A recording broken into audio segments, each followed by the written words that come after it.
My name is Elena, and this is the story of why I disappeared for 2 years. Most people thought I was off chasing a dream that didn't make sense.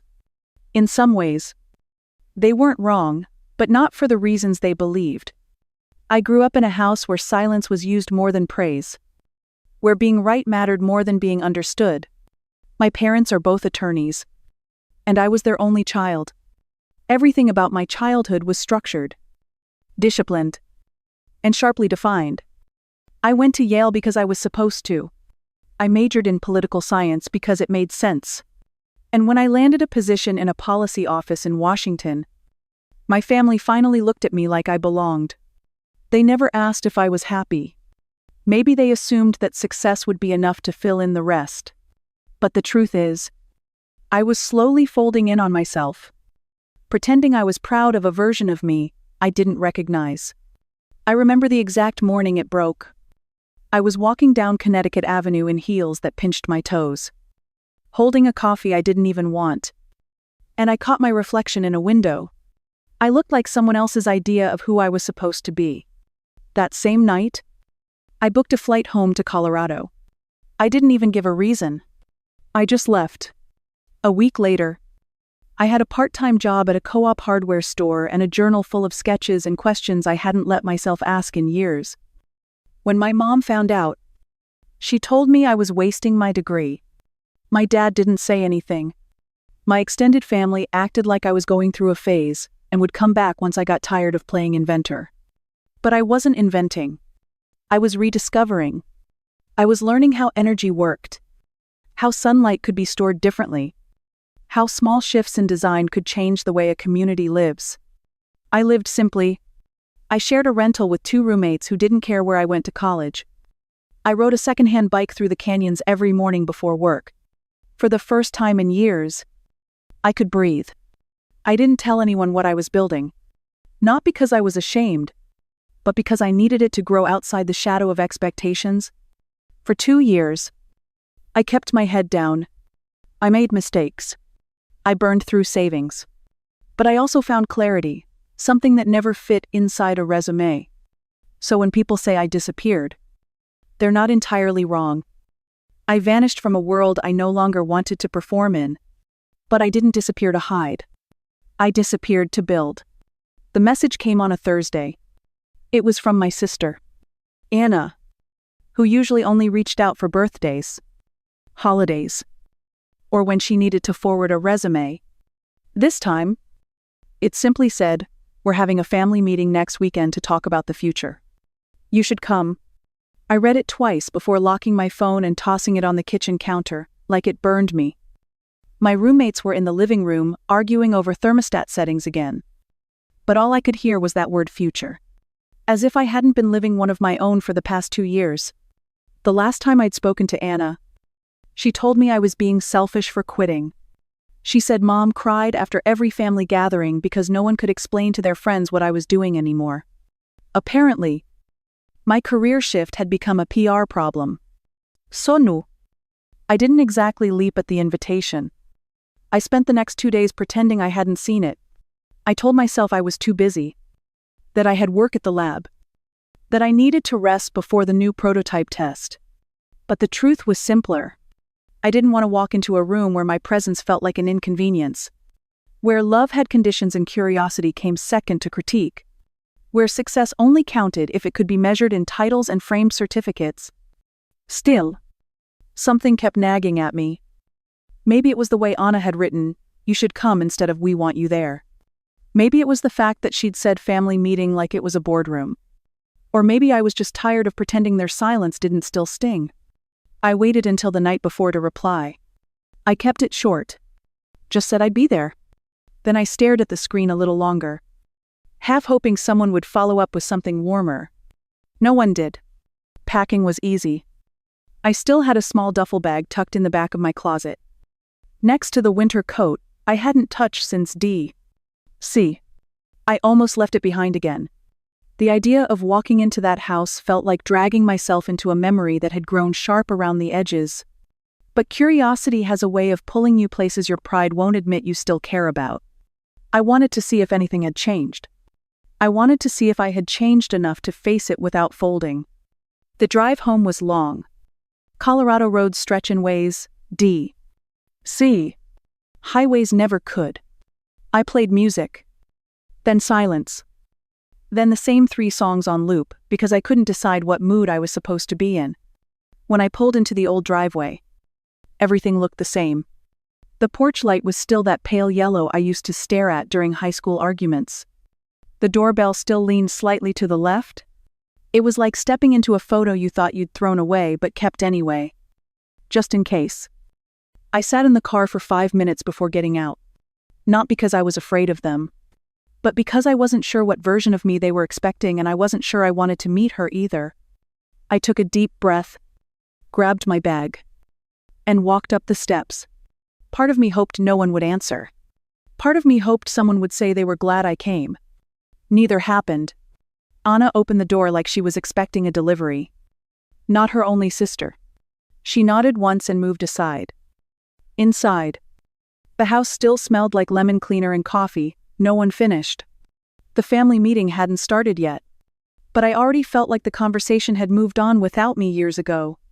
We sat in the living room like strangers rehearsing a reunion. The chairs were pulled into a half circle. Like they were expecting a performance. My mother offered coffee, but didn't wait for a response before disappearing into the kitchen. Anna opened her laptop and said she'd take notes. As if this were some kind of strategic session, my father leaned back in his chair with a folder on his lap, flipping through papers like he'd been preparing. And my Uncle Tom was there too.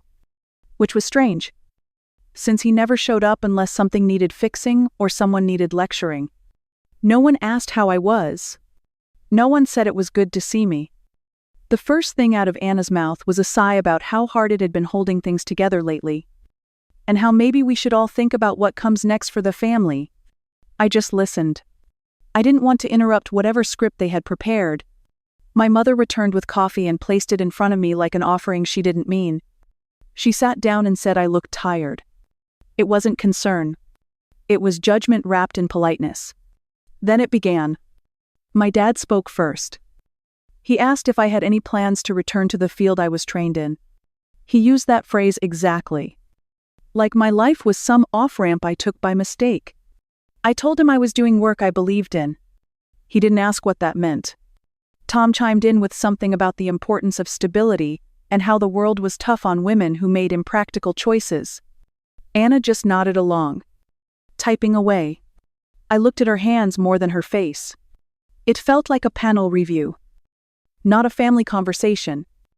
They dissected my absence like it was an inconvenience they'd all had to quietly manage. They asked why I hadn't called more. They wondered aloud if I needed help finding direction. But no one, not one of them, asked what I had been doing these past 2 years. I kept my hands folded, my jaw locked tight. I wanted to scream. But I also knew they wouldn't hear me, even if I did. They weren't listening for answers. They were listening for admissions. They wanted me to say I regretted it. That they were right? My mother finally said, maybe it was time to stop playing around and come back to something more stable.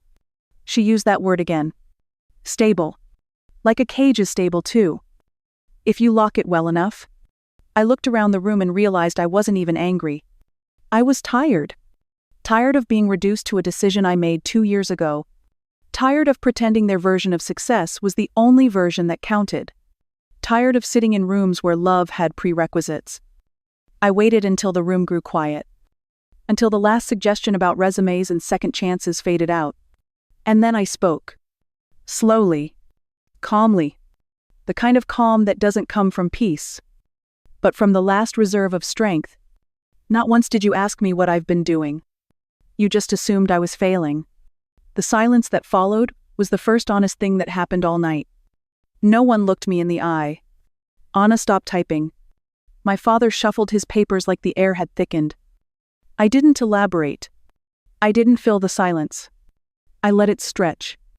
Let it press on them the way their words had pressed on me. Because for 2 years, I built something from nothing. I risked everything on a vision no one else believed in. I worked through weekends. Debt. And doubt. and none of that fit into their version of who I was supposed to be. So I sat there in that too bright room, surrounded by people who thought they knew me. And for the first time, I realized they never had. They had loved a version of me that made sense on paper. The girl in the blazer with the D.C. badge. Not the woman sitting across from them now. I didn't cry. I didn't shout. I didn't need to. The truth had already done what their words couldn't. It drew the line. And this time, I wasn't stepping back over it. I waited until the silence had time to settle. Then I leaned forward, rested my hands on my knees, and said it as plainly as I could. I run a company called Sundratech. No one said anything at first. My mother blinked. Anna tilted her head like she hadn't heard me right. My dad's face didn't move at all. But I saw his grip tighten slightly on that folder. He kept clutching like a shield. I didn't give them time to speak. I told them Sundratech is a clean energy startup based in Colorado. We specialize in modular solar tiles that adjust to light intensity and weather shifts. I co-founded it with 2 engineers and a climate researcher. We've raised 3 rounds of funding and recently passed the 20 million mark in valuation. Forbes added us to the Clean 100 list last quarter. There was a photo of our field test on the cover. But I doubt they saw it. They don't exactly keep up with what they once called my phase. I said it all without raising my voice. I didn't need to. I wasn't trying to impress them. I was simply stating facts. The kind they used to hold so dearly: numbers, credentials, headlines. Anna opened her mouth to say something. But I kept going. Our tech's being piloted in low-income neighborhoods where energy costs eat up a third of monthly income.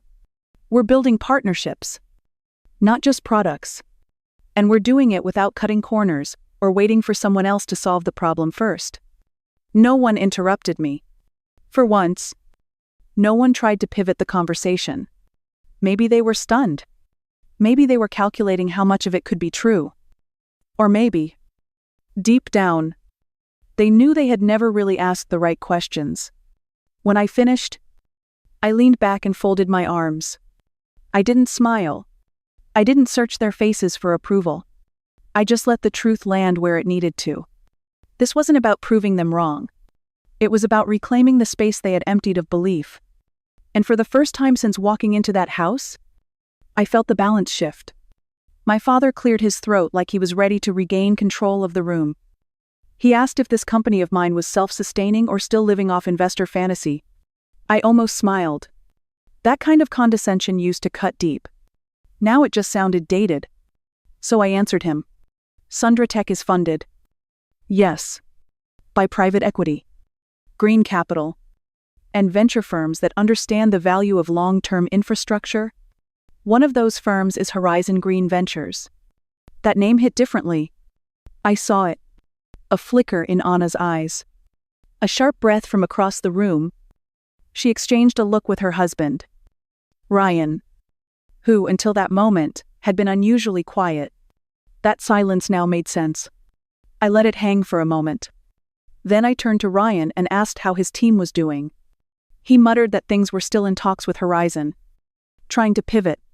I nodded once, like I didn't already know the outcome. 3 weeks ago, Horizon had reviewed a proposal for a solar-adjacent analytics platform. It lacked community impact data, offered little innovation, and their market research was dated. The proposal was rejected. Not aggressively, just clearly. I looked at Ryan and said it without raising my voice.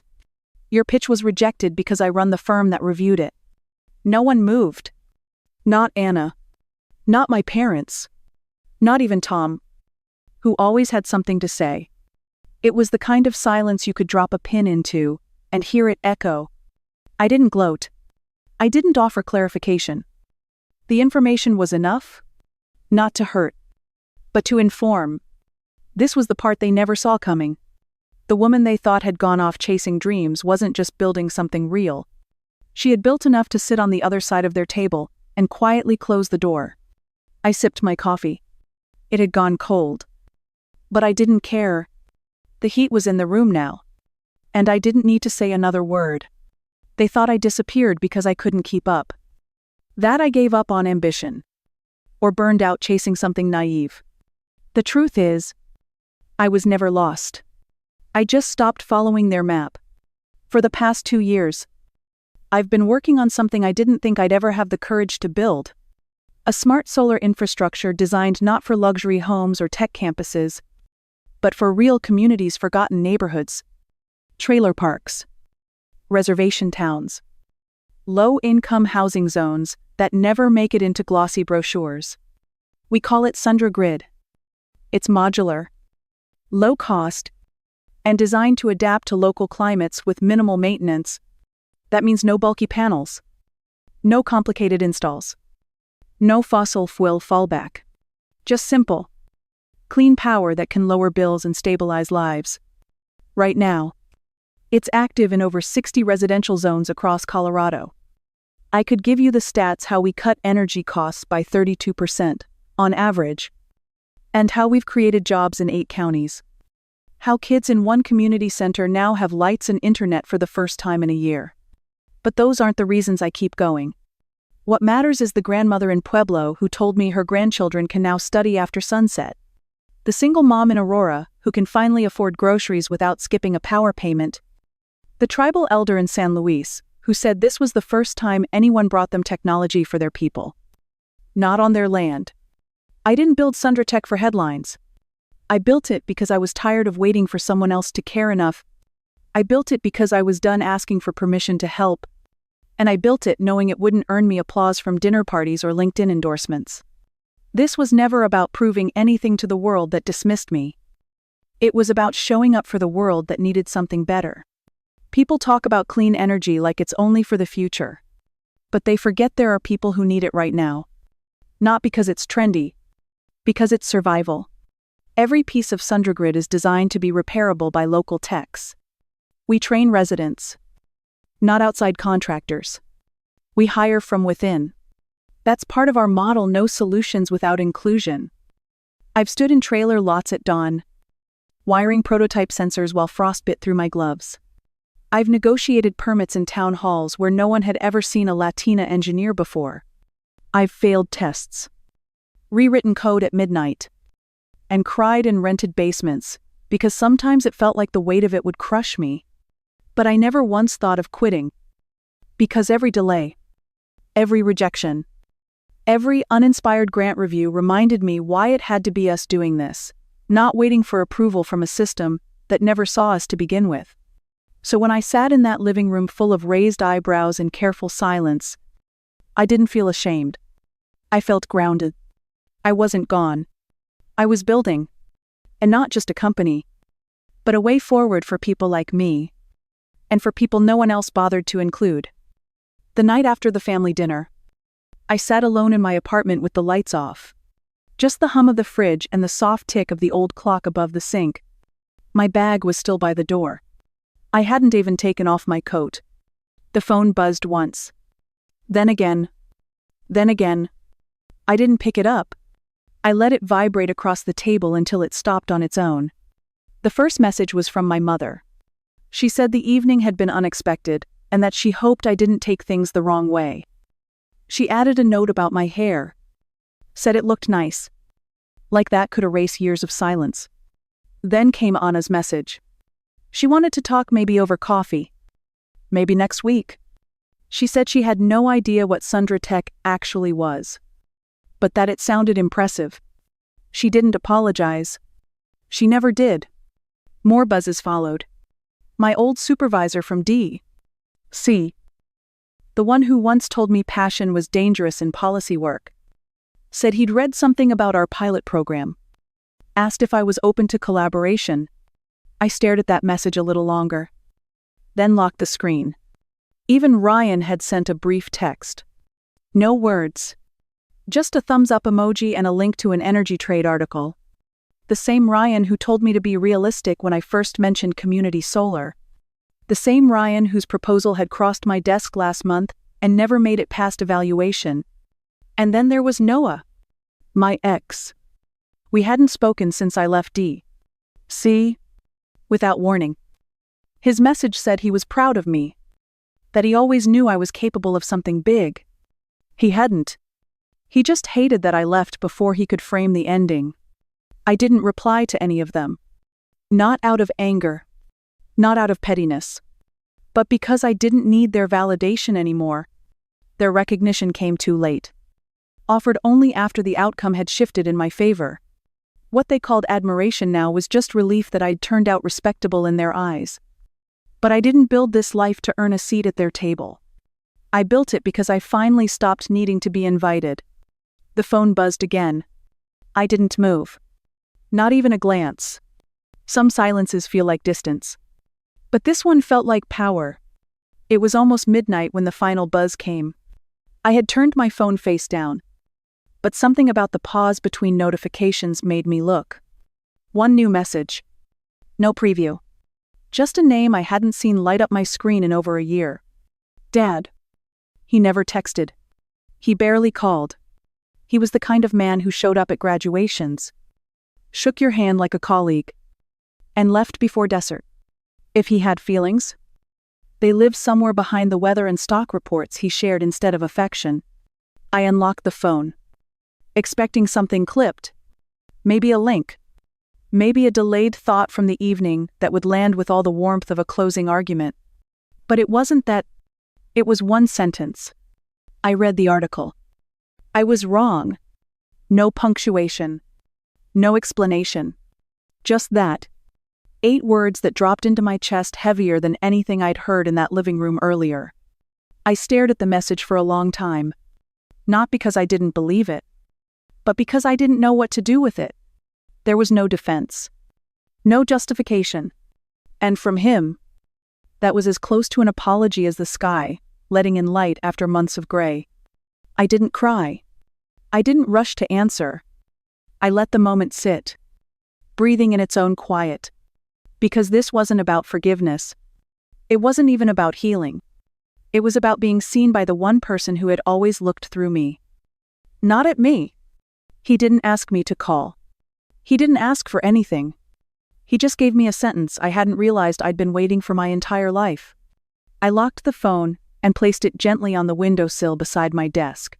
And for the first time that night, I felt still. Not because he said it, but because I knew he meant it. It was late afternoon when the receptionist called me quietly and said there was a visitor asking for me. I wasn't expecting anyone. When I walked out to the lobby, there he was, my father, standing by the glass wall, hands in his pockets, looking both out of place and like he belonged. He didn't say hello or ask if I was busy. He just nodded, as if showing up was enough explanation. He told me later he had been sitting in the lobby for nearly 2 hours, waiting without calling or announcing himself. I hadn't known what to feel at first. Part of me wanted to ask why now. After so many years of silence and judgment, another part just wanted to shut the door and pretend he'd never come. But when I finally let him into my office, it wasn't as father and daughter. It was 2 people meeting for the first time with all the history between them folded into silence. We didn't rush to fill the space with old stories or blame. We simply sat. The room was bright with late sunlight. The hum of servers in the background. The scent of fresh coffee lingering in the air. I offered him a chair and a cup. He accepted without a word. For once, there was no performance. No expectation. No script to follow. He broke the silence first. He admitted he hadn't understood my silence as anything but failure. That he had mistaken my quiet for giving up?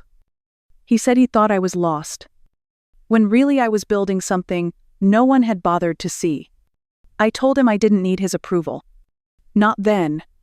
Not ever. What I wanted was to be seen. To have my efforts recognized without having to prove their worth 100 times over.